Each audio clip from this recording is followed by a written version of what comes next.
Oi, meus amores, tudo bem com vocês? Hoje nós vamos falar sobre o capítulo 12, Litosfera e seus recursos, solos. O solo ele é estudado pela pedologia e a sua conceituação ela varia dependendo da área do conhecimento e da ótica de estudo.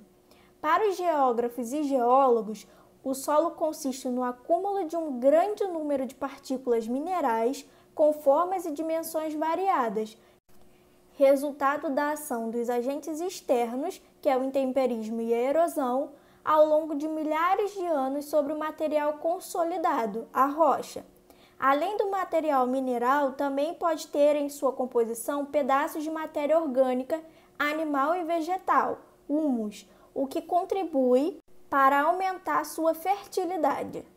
O solo ele é um recurso natural e cobre boa parte da superfície terrestre, encontrando-se acomodado sob a crosta terrestre entre as camadas da litosfera e da atmosfera. Nele, os vegetais se desenvolvem e se fixam, sendo possível o plantio de alimentos para a humanidade e para outros animais. O solo ele é o responsável pelo sustento dos seres vivos. Processo de formação dos solos. Temos o intemperismo, a erosão e a pedogênese. O solo obtém sua matéria a partir dos processos de decomposição das rochas, o intemperismo, e do transporte desse material intemperizado, que é a erosão. Isso significa que no início não existiam solos na Terra, apenas grandes e variados grupos rochosos que foram lentamente desgastados pelo clima, pela ação da água e dos ventos e também pelos seres vivos e, sobretudo, as plantas. Com isso, uma lenta desagregação proporcionou a formação de sedimentos que se mantêm aglomerados e compõem os solos atuais. Esse processo de constituição dos solos ele é chamado de pedogênese. O intemperismo ele é um processo natural de decomposição das rochas e de seus minerais constituintes e atua de maneira física, química e biológica. O intemperismo físico ele é um processo de desagregação das rochas e de seus minerais por ações mecânicas, sem alteração da composição química. Ocorre com maior evidência em regiões climáticas que dispõem de menores quantidades de água em estado líquido, embora também aconteça em regiões equatoriais e tropicais. Vamos ver alguns principais agentes do intemperismo físico. Temos a água, que pode gerar diversos tipos de intemperismo físico, por exemplo, por meio da força das ondas dos mares, das correntezas dos rios e do constante impacto das gotas de chuva sobre uma rocha. A água em um estado sólido, que é o gelo, também é um outro importante agente, o que evidencia na movimentação das geleiras. Temos o vento, que atua como agente do intemperismo físico na medida em que ele levanta as partículas de rochas soltas e faz com que se choquem ou friccionem, proporcionando a quebra do material rochoso em partículas menores.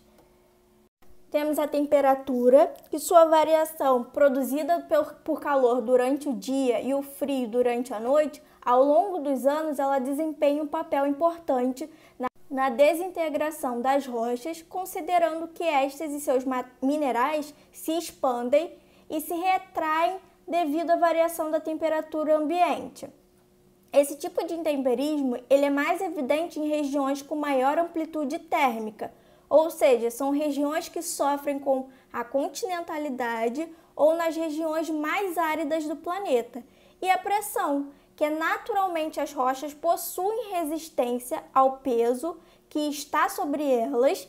Quando sofrem um sobrepeso ou até mesmo um alívio de peso, acaba se fragmentando em pedaços menores. O intemperismo químico ele é o processo de alteração química das rochas e de seus minerais sem ocorrência de quebra mecânica. Ele pode agir por dissolução, hidratação, hidrólise, carbonatação, oxidação ou redução. Geralmente, o maior agente do intemperismo químico é a água, sendo, portanto, mais evidente em regiões de climas úmidos com maior disponibilidade de água. E o intemperismo biológico, que é o processo de decomposição físico ou químico da rocha causado pelos seres vivos e seus processos.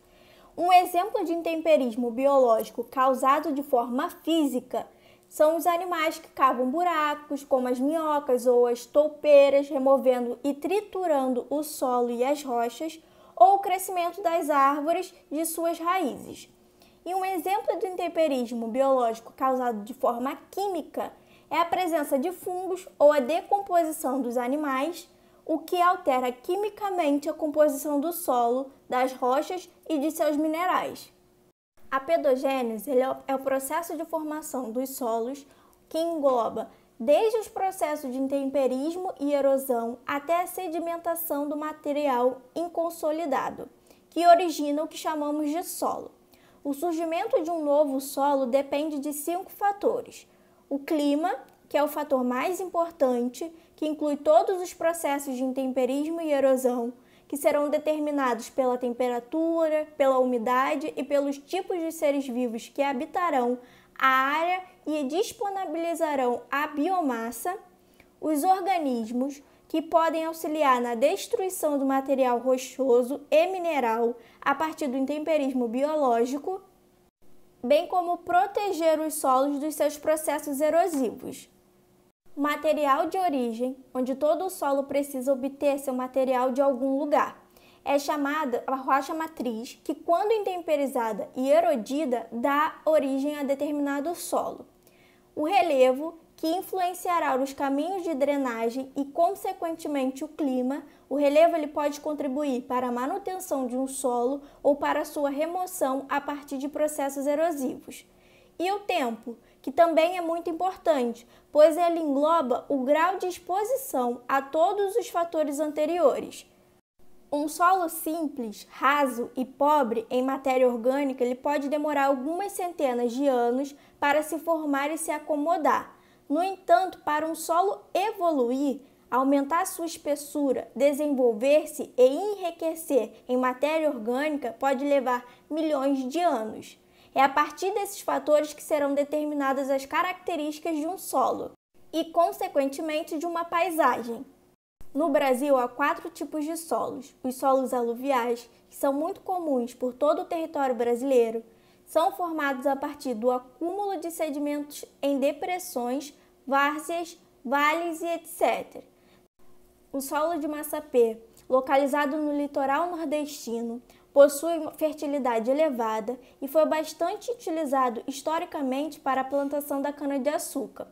Ele possui uma coloração escura, quase preta e de textura argilosa. Sua formação é proveniente da decomposição de rochas sedimentares e metamórficas escuras. Solo de salmourão, encontrado principalmente nas regiões Sudeste, Centro-Oeste e Sul, comuns por todo o território brasileiro. É pobre em nutrientes, demandando em muitos casos o uso de fertilizantes e técnicas de correção de solo. Sua composição deriva da decomposição de gnáceos, que são rochas metamórficas, e granitos, são rochas ígneas. E temos o solo de terra roxa, que é encontrado principalmente na região sul, mas também presente no oeste de São Paulo e sudoeste de Minas Gerais. É um solo muito fértil, com coloração avermelhada, em função da decomposição de rochas compostas de basalto, que são rochas ígneas, e muito utilizados para a agricultura. Horizonte de solos, evolução e classificação dos solos. Os solos eles podem ser diferenciados por nível de intemperização e desenvolvimento. Solos expostos a mais tempo ou aos fatores de pedogênese são geralmente solos mais profundos e desenvolvidos, que podem dar origem a solos arenosos, argilosos e orgânicos ou umíferos. A partir dessas diferenças, podemos classificar os solos em horizontes. Temos 5 horizontes de solo. O horizonte O, também chamado de horizonte orgânico e conhecido como serrapilheira, é a camada superficial e mais exposta aos processos de intemperismo e erosão do solo. É composta por material orgânico em estágio de decomposição. O horizonte A é o horizonte mineral mais próximo da superfície, caracterizado por um grande acúmulo de matéria orgânica.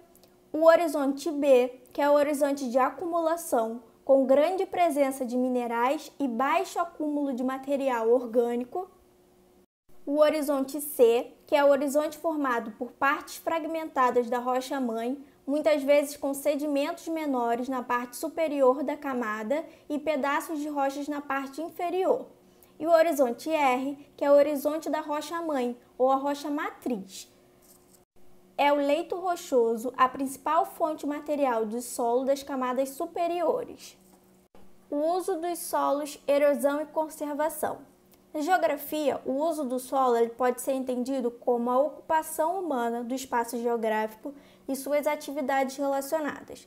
É graças à existência do solo que as plantas podem se estabelecer, bem como a água pode ser acumulada em maiores quantidades acima do nível do mar, e assim sustentar uma complexa cadeia alimentar terrestre. E é a partir dele que plantamos e tiramos boa parte do nosso alimento, como a agricultura, ou retiramos o material para a construção civil. O ser humano gera impactos, mesmo sabendo que a existência do solo é vital para a sobrevivência da nossa espécie e da sociedade. O homem é diretamente responsável por causar, acelerar ou intensificar os processos erosivos no planeta por meio do desmatamento, das queimadas, da expansão desordenada da urbanização, da construção de rodovias, da extração mineral e até mesmo da agricultura, devido ao uso excessivo do solo.